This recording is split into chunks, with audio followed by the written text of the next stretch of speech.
Sehatry ny fizahantany kosa nanao tatitra ilay hetsika salon international de tourisme ny flou nasionaly misahana ny fizahantany eto Madagasikara na dia efa maro ara ny ezaka natao hisintonana an'ireo mpizahantany avy any ivelany hitsidika ireo toerana eto Madagasikara dia mbola misy hatramin'ny dingana tsy maintsy tanterahana.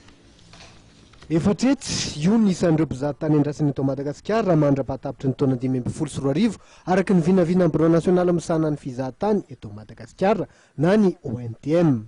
Fahomby azy natanteraka io tokoa no nambaran'Andriamatoa Eric Colère filohan'ny Ontm raha nanao tatitra mikasika ilay hetsika fahampahafantarana ny Madagasikara salon international du tourisme na ITM.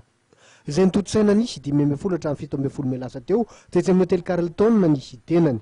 Etsika tafiditra indrindra ao anaty fampiroboroboana ny sehatry ny fizahatany. Momba ny fitanterana anabakabaka momba n'izay lafin'izay zany a dia ny eritreretinay hoe misy fivelarana tokony atao zany mba ahafahantsika mivelatra amina marché hafa zany hoe tsy miasa amin'ny marché frantsay fotsiny itsontsika zany fa tena hoe mila misokatra ny marché hafa ahafahantsika mivelatra bebe kokoa zany a dia amin'izay mahatratra le tanjona hoe 400 000 touristes amin'ny 2015 raha resaka momba ny hoe 1 million de touristes amin'ny 2020 zay moa zany dia tena hoe tsy maintsy politika ny gouvernement malagasy satria mila investissement zay zavatra zay tsy ampy zany amin'izao fotoana izao ny toerana fandraisam-bahiny eto Madagasikara raha ohatra ka hoe 1 million de touristes no raisina dia dikan'izany zany misy politika tokony hatsangana ahafahana misintona ny investissement na avy any ivelany zany na avy eto an-toerana ahafahana manokatra hôtely amin'ireo zone zay tiantsika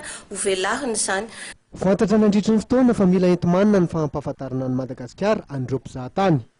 Telo fotsiny tokoa ny vola ampiasaina amin'izany ezaka izany ho an'ny Madagasikara raha toa ka mahatratratra amin'ny 20 tapitrisa euro zany ho an'ireo ho nosy fanihy.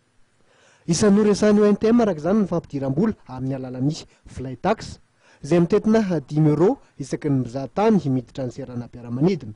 Ho an'ny Ontm tokoa taorian'ny salon de l'ITM dia tokony hiatrika herinandrom-pahombiazana ny sehatry ny fizahatany. Porofin'izany ny fanesorana ny nosy be ho zone orange na faritra mampiayay ho an'ireo mpizahatany.